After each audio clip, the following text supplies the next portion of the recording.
एक दिन का वाकया है। इमाम अहमद बगदाद से एक दूर दराज मकाम की तरफ इल्म के सफ़र पर निकले। उनके साथ न खादिम था न सवारी, सिर्फ एक चादर, एक असा और दिल में अल्लाह का नाम। शाम होने लगी, सूरज की किरणें मध्यम हो गईं, फिजा में अजान मगरिब की सदा गूंजी। इमाम अहमद एक मस्जिद के करीब पहुंचे जहां चरागों की रोशनी धुंधली थी और दरवाजे पर एक चौकीदार खड़ा था। इमाम अहमद ने निहायत सुकून से कहा, भाई मैं मुसाफिर हूं, अगर इजाजत दो तो ये रात मस्जिद में गुजार दूं। नमाज पढ़कर अल्लाह के जिक्र में लग जाऊंगा, सुबह होते ही चला जाऊंगा। चौकीदार ने सख्त लहजे में जवाब दिया, नहीं, यहां किसी को रुकने की इजाजत नहीं, जाओ कहीं और ठहरो। इमाम अहमद ने मुस्कुराकर कहा, मैं अकेला हूं, अजनबी हूं, बस एक कोने में बैठ जाऊंगा, कोई नुकसान नहीं होगा। मगर चौकीदार का दिल सख्त था। उसने गुस्से से दरवाजा बंद करते हुए कहा, मैंने कहा ना, यहां रुकना मना है, निकल जाओ। इमाम अहमद ने लबों पर तबस्सुम सजाया, चादर संभाली और बगैर कुछ कहे बाहर निकल आए। उन्होंने आसमान की तरफ देखा, सितारे चमकने लगे थे, हवा में हल्की खनकी थी, मगर उनके दिल में एक अजीब सुकून। वो बड़बड़ाए, या अल्लाह, तेरी जमीन बहुत वसी है, मैं तेरा बंदा हूं, जहां तू चाहेगा वहीं रात बसर होगी। जब वो मस्जिद के सहन से निकलकर गली के किनारे पहुंचे तो अचानक पीछे से आवाज आई। वही चौकीदार तेजी से आया और इमाम अहमद को कपड़ों से पकड़कर सड़क पर घसीटने लगा। लोग हैरान हुए, मगर इमाम अहमद खामोश रहे। किसी ने कहा, अरे तुम्हें शर्म नहीं आती, ये तो कोई बुजुर्ग लगते हैं। चौकीदार बोला, मुझे हुक्म है कि कोई अंदर ना ठहरे, चाहे वो कोई भी हो। इमाम अहमद ने दिल में कहा, या अल्लाह, शायद तू मुझे किसी खास मकाम तक। बगदाद की गलियों में खामोशी फैल चुकी थी, हवा में तन्हाई की खुशबू थी, जैसे हर चीज सो चुकी हो, मगर एक दिल जाग रहा था जो अपने रब के जिक्र में बीदार था। इमाम अहमद बिन हंबल मस्जिद से निकाले जा चुके थे, मगर उनके चेहरे पर कोई शिकवा नहीं। वो आसमान की तरफ देखते जाते और झेरे लब कहते जाते, अल्लाह ला माने लमा आतित वला मौती लमा मनात, यानी ए अल्लाह, जिसे तू दे उसे कोई रोक नहीं सकता और जिसे तू रोक ले उसे कोई दे नहीं सकता। उसी वक्त एक हल्की सी रोशनी सामने से आती नजर आई। एक छोटी सी दुकान थी जहां चूल्हा जल रहा था और एक आदमी तंदूर के सामने झुककर रोटियां पका रहा था। धुएं में लिपटी उस रोशनी में वो आदमी जैसे अपने ही जहान में मग्न था। लबों पर लगातार एक ही विर्द, अस्तगफिरुल्लाह, अस्तगफिरुल्लाह। उसके होंठों की हरकत तेज थी, लेकिन चेहरे पर सुकून, ऐसा सुकून जो सिर्फ उन दिलों को नसीब होता है जिन्होंने अल्लाह से लौ लगा ली हो। इमाम अहमद आहिस्ता से करीब आए।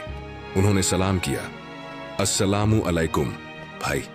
नानबाई ने चौंक कर देखा, फिर एहतराम से जवाब दिया, वलैकुमुस्सलाम वरहमतुल्लाहि वबरकातुह। आइए हजरत, रात के इस पहर कहाँ जा रहे हैं?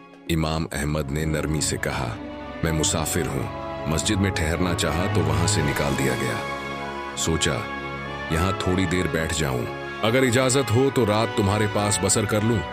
नानाबाई ने फौरन कहा, सुभान अल्लाह, ये तो मेरे लिए इज्जत की बात है।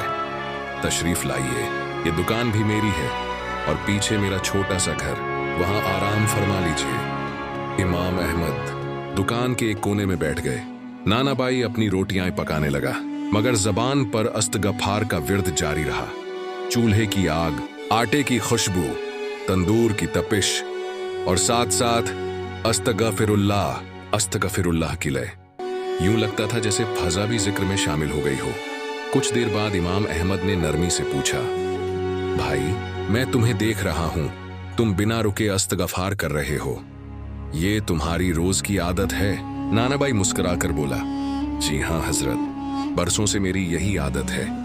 मैं आटा गूंदता हूं तो अस्तगफार, रोटी डालता हूं तो अस्तगफार और निकालता हूं तो अस्तगफार, बस यही मेरा काम है। हाथ काम में और दिल अल्लाह के नाम में। इमाम अहमद ने फरमाया, सुभान अल्लाह, ये तो बहुत बाबरकत आदत है। क्या तुमने इस अस्तगफार में कोई खास असर महसूस किया है? नानबाई की आंखों में चमक आ गई। कहने लगा, जी हाँ हजरत, मैंने देखा है कि जब भी मैं कोई दुआ मांगता हूँ अल्लाह उसे रद्द नहीं करता। हर बार अस्तगफार के बाद जो मांगा वो मिल गया। इमाम अहमद ने हैरत से पूछा, वाकई? तो क्या कोई ऐसी दुआ भी है जो अभी तक कबूल नहीं हुई? नानबाई ने आह भरी और कहा, बस एक दुआ है जो अभी तक पूरी नहीं हुई। मैं बरसों से ये दुआ मांगता हूँ कि अल्लाह मुझे इमाम अहमद बिन हंबल से मुलाकात का शरफ अता फरमाए, ताकि मैं उनकी खिदमत कर सकूं, उन्हें खाना खिला सकूं, मगर अभी तक अल्लाह ने वो मौका नहीं दिया। ये सुनकर इमाम अहमद के चेहरे पर हैरत और मुस्कान एक साथ उभरी। उन्होंने नरमी से कहा, भाई अगर मैं तुम्हें बताऊं कि तुम्हारी दुआ आज पूरी हो चुकी है। नानबाई ने चौंक कर पूछा, क्या मतलब? इमाम अहमद ने फरमाया, मैं ही अहमद बिन हंबल हूँ। अल्लाह ने तेरी दुआ के बदले मुझे तेरे दर तक पहुंचाया, और देख ये कैसे हुआ। मस्जिद के चौकीदार ने मुझे निकाला, और वही जिल्लत दरअसल तेरी दुआ की तकमील बन गई। नानबाई के लबों से बेइख्तियार निकला, सुभान अल्लाह, सुभान अल्लाह। या रब, तेरा शुक्र है कि तू अपने बंदों की दुआएं कैसे अजीब अंदाज में कबूल फरमाता है। वो रोते हुए इमाम अहमद के कदमों पर गिर गया, कहने लगा, हजरत, ये तो अल्लाह की कितनी बड़ी इनायत है। मैं तो गुनहगार बंदा हूँ और अल्लाह ने मुझे अपने वली की ज़ियारत करा दी। इमाम अहमद ने नरमी से उसे उठाया और फरमाया, नहीं भाई, तू गुनहगार नहीं, तू वो बंदा है जो हमेशा अल्लाह से मगफिरत मांगता है, और जिसकी ज़बान पर इस्तग़फ़ार रहता है, वो ज़बान अल्लाह के अर्श तक रसाई रखती है। उसके बाद नानबाई ने फौरन खाना तैयार किया। खुशबू से पूरा कमरा महक गया। इमाम अहमद ने खाना खाया और दोनों देर तक अल्लाह का जिक्र करते रहे। रात के आखिरी पहर जब फज्र का वक्त करीब आया, इमाम अहमद ने 2 रकत नफल अदा किए और सजदे में जाते हुए फरमाया, या अल्लाह, जिसने इस्तग़फ़ार की दौलत पाई, उसने तेरी कुर्बत पाली। मैं भी चाहता हूँ कि मेरी ज़बान कभी तेरे जिक्र से खाली न रहे। नानबाई ने आंखों में आंसू लिए कहा, हजरत, अब मुझे समझ आया कि इस्तग़फ़ार सिर्फ गुनाहों की माफ़ी नहीं, ये दरअसल दिल को जिंदा रखने का जरिया है। जो बंदा इस्तग़फ़ार छोड़ देता है, वो गोया अपने दिल को मुर्दा कर लेता है। इमाम अहमद ने फरमाया, हाँ, इस्तग़फ़ार वो चाबी है जो रहमत के दरवाजे खोलती है। अल्लाह फरमाता है, अपने रब से इस्तग़फ़ार करो, वो बड़ा बख्शने वाला है, और जो अल्लाह से बख्शिश मांगता है, अल्लाह उसे रिज़्क़, सुकून, औलाद और इज्जत सब अता फरमाता है। यूं रात खत्म हुई, दिन निकला, मगर दिलों में जो रोशनी पैदा हुई वो कभी खत्म न हुई। इमाम अहमद ने रुखसत होते वक्त फरमाया, भाई, जिस दिल में इस्तग़फ़ार बसता है, वहाँ अल्लाह खुद बसता है। उसी को जन्नत की खुशबू दुनिया में ही मिल जाती है।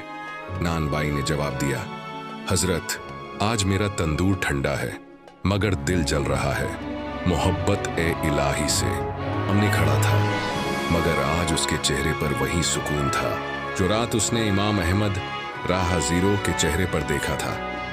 दिल में एक ही सदा गूंज रही थी, अस्तग़फ़िरुल्लाह, अस्तग़फ़िरुल्लाह, अस्तग़फ़िरुल्लाह। इमाम अहमद बिन हंबल राह ज़ीरो दुकान के बाहर खड़े मुस्कुराकर उस मंजर को देख रहे थे। उन्होंने दिल में कहा, ऐ अल्लाह, जो ये तेरा वो बंदा है जिसके दिल में तूने नूर डाल दिया।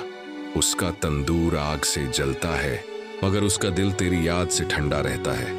फिर वो धीरे धीरे आगे बढ़े, नानबाई के कंधे पर हाथ रखा और फरमाया, बेटे, मैं अब वापस जा रहा हूँ, लेकिन आज तूने मुझे एक सबक सिखाया है कि अल्लाह के दोस्त हमेशा वो नहीं होते जो मिंबर पर बैठे हों, बल्कि वो भी होते हैं जो तंदूर के सामने झुके हों, मगर जुबान पर अस्तग़फ़िरुल्लाह जारी हो। नानबाई की आंखों से आंसू बह निकले। उसने कहा, हजरत, आप तो इल्म के इमाम हैं और मैं एक आम आदमी, आप मुझसे क्या सीख सकते हैं? इमाम अहमद रहज़वारो ने नरमी से जवाब दिया, मैंने तुझसे सीखा है कि अल्लाह की राह सिर्फ इल्म से नहीं बल्कि अखलास से खुलती है। जो दिल खालिस हो वो आलिम बने बिना भी वली बन जाता है। तूने मुझे याद दिलाया कि इबादत सिर्फ मस्जिद में नहीं बल्कि नेक नियत के साथ हर काम इबादत बन जाता है। फिर इमाम अहमद रईस ने फरमाया, जिस बंदे की जुबान इस्तिग़फ़ार से तर रहती है, अल्लाह उसके दिल को ईमान से भर देता है। इस्तिग़फ़ार दिल का आईना है, जितना पढ़ो दिल उतना साफ होता है, और जब दिल साफ हो जाए तो उसमें अल्लाह का नूर उतर आता है। नानाबाई ने अदब से झुककर इमाम के हाथ चूम लिए और अर्ज की, हजरत, आपकी दुआ चाहिए कि मेरा दिल हमेशा जिक्र में लगा रहे। इमाम अहमद रहज़ीरो ने दुआ के लिए हाथ उठाए। ऐ मेरे रब, जिसने तुझसे इस्तिग़फ़ार का रिश्ता जोड़ लिया, उसका हाथ कभी खाली न रहना देना, उसके दिनों को बरकत से और रातों को अपने जिक्र से भर देना, और हमें भी उन बंदों में शामिल कर लेना जिनके लब कभी अस्तगफिरुल्लाह कहना नहीं भूलते। दुआ के बाद एक पल की खामोशी छा गई। फिर इमाम अहमद राहज़ू ने चादर संभाली, अस्सा उठाया और धीरे धीरे बगदाद की गलियों की तरफ रवाना हो गए। उनके कदमों के साथ सूरज की रोशनी भी चल रही थी, जैसे वक्त भी उन्हें सलाम कर रहा हो। नानबाई देर तक दरवाजे पर खड़ा रहा। दिल में सिर्फ एक सदा गूंजती रही, या अल्लाह, जिसने तेरी राह में जिल्लत सही, आखिरकार तूने उसे इज्जत से नवाजा, और जिसने तुझसे माफी मांगी तूने उसे अपनी कुर्बत दे दी। उस दिन के बाद लोग कहते थे, जब हम नानबाई के तंदूर के पास से गुजरते हैं तो रोटी की खुशबू के साथ दिल को एक अजीब सा सुकून महसूस होता है, जैसे तंदूर नहीं जिक्र जल रहा हो। और इमाम अहमद बिन हंबल रहे जब भी इस वाक़ये को याद करते, आसमान की तरफ देखकर फरमाते, अल्लाह अपने बंदों को कभी रुस्वा नहीं करता, कभी मस्जिद से निकालकर अपने दोस्त के घर ले जाता है, और कभी एक तंदूर के किनारे दिलों को जन्नत से मिला देता है। इस्तिगफार सिर्फ तौबा नहीं, ये बंदे और रब के दरमियान एक जिंदा रिश्ता है। जो इसे थाम लेता है, अल्लाह उसे दुनिया में सुकून और आखिरत में जन्नत अता करता है। उसके चेहरे पर वही सुकून था जो रात उसने इमाम अहमद राहज़ीरो के चेहरे पर देखा था। दिल में एक ही सदा गूंज रही थी, अस्तगफिरुल्लाह, अस्तगफिरुल्लाह, अस्तगफिरुल्लाह। इमाम अहमद बिन हंबल राहज़ीरो दुकान के बाहर खड़े मुस्कुराकर उस मंजर को देख रहे थे। उन्होंने दिल में कहा, ए अल्लाह, जो ये तेरा वो बंदा है जिसके दिल में तूने नूर डाल दिया। उसका तंदूर आग से जलता है, मगर उसका दिल तेरी याद से ठंडा रहता है। फिर वो धीरे धीरे आगे बढ़े, नानबाई के कंधे पर हाथ रखा और फरमाया, बेटे, मैं अब वापस जा रहा हूं, लेकिन आज तूने मुझे एक सबक सिखाया है कि अल्लाह के दोस्त हमेशा वो नहीं होते जो मिंबर पर बैठे हों, बल्कि वो भी होते हैं जो तंदूर के सामने झुके हों, मगर जुबान पर अस्तगफिरुल्लाह जारी हो। नानबाई की आंखों से आंसू बह निकले। उसने कहा, हजरत, आप तो इल्म के इमाम हैं और मैं एक आम आदमी, आप मुझसे क्या सीख सकते हैं? इमाम अहमद राहज़ीरो ने नरमी से जवाब दिया, मैंने तुझसे सीखा है कि अल्लाह की राह सिर्फ इल्म से नहीं बल्कि अखलास से खुलती है। जो दिल खालिस हो वो आलिम बने बिना भी वली बन जाता है। तूने मुझे याद दिलाया कि इबादत सिर्फ मस्जिद में नहीं बल्कि नेक नियत के साथ हर काम इबादत बन जाता है। फिर इमाम अहमद रईस ने फरमाया, जिस बंदे की जुबान इस्तिगफार से तर रहती है, अल्लाह उसके दिल को ईमान से भर देता है। इस्तिगफार दिल का आईना है, जितना पढ़ो दिल उतना साफ होता है, और जब दिल साफ हो जाए तो उसमें अल्लाह का नूर उतर आता है। नानाबाई ने अदब से झुककर इमाम के हाथ चूम लिए और अर्ज की, हजरत, आपकी दुआ चाहिए कि मेरा दिल हमेशा जिक्र में लगा रहे। इमाम अहमद राहज़ीरो ने दुआ के लिए हाथ उठाए। ऐ मेरे रब, जिसने तुझसे इस्तिगफार का रिश्ता जोड़ लिया, उसका हाथ कभी खाली न रहना देना, उसके दिनों को बरकत से और रातों को अपने जिक्र से भर देना, और हमें भी उन बंदों में शामिल कर लेना जिनके लब कभी अस्तगफिरुल्लाह कहना नहीं भूलते। दुआ के बाद एक पल की खामोशी छा गई। फिर इमाम अहमद राहज़ू ने चादर संभाली, अस्सा उठाया और धीरे धीरे बगदाद की गलियों की तरफ रवाना हो गए। उनके कदमों के साथ सूरज की रोशनी भी चल रही थी, जैसे वक्त भी उन्हें सलाम कर रहा हो। नानबाई देर तक दरवाजे पर खड़ा रहा। दिल में सिर्फ एक सदा गूंजती रही, या अल्लाह, जिसने तेरी राह में जिल्लत सही, आखिरकार तूने उसे इज्जत से नवाजा, और जिसने तुझसे माफी मांगी तूने उसे अपनी कुर्बत दे दी। उस दिन के बाद लोग कहते थे, जब हम नानबाई के तंदूर के पास से गुजरते हैं तो रोटी की खुशबू के साथ दिल को एक अजीब सा सुकून महसूस होता है, जैसे तंदूर नहीं जिक्र जल रहा हो। और इमाम अहमद बिन हंबल रहे जब भी इस वाक़ये को याद करते, आसमान की तरफ देखकर फरमाते, अल्लाह अपने बंदों को कभी रुस्वा नहीं करता, कभी मस्जिद से निकालकर अपने दोस्त के घर ले जाता है, और कभी एक तंदूर के किनारे दिलों को जन्नत से मिला देता है। इस्तिगफार सिर्फ तौबा नहीं, ये बंदे और रब के दरमियान एक जिंदा रिश्ता है। जो इसे थाम लेता है, अल्लाह उसे दुनिया में सुकून और आखिरत में जन्नत अता करता है।